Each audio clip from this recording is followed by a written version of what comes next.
හරියට වැඩේට කමිට් වෙන්න දැන් අපිට තියෙන්නේ සංසන්දනාත්මක දැන් මේ A level කොහොමත් දින වකවානු ගැනත් පොඩි කතා බහක් යනවනේ නේද? ඒ කියන්නේ A level වල ඔයාලගේ කාලේ වෙයි කියලා අපි හිතන් හිටියේ ඔක්තෝබර් අගනේ.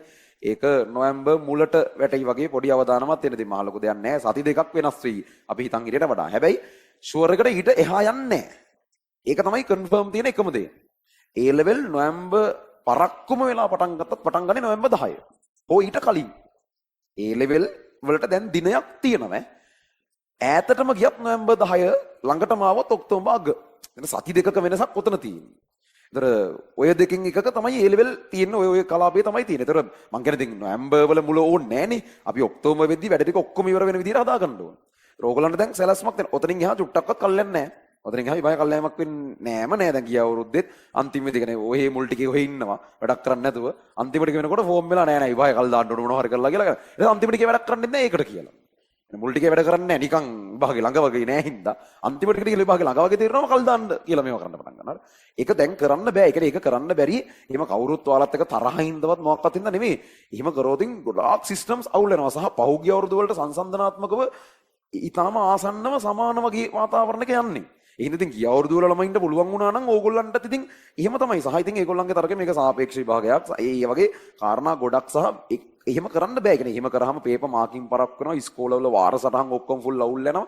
අර ඒ වගේ මේක නිකන් අර අපිට හිතෙන්නේ විභාගෙ පොඩ්ඩක් කල් දාන එකෙන් මොකද වෙන්නේ කියලා වුණාට ඒ මත තව දේවල් ගොඩාක් අවුල් වෙනවා ඉස්සරහට. ඒ හින්දා එහෙම කරන්නම බෑ තත්ත්වේ මත. හරි.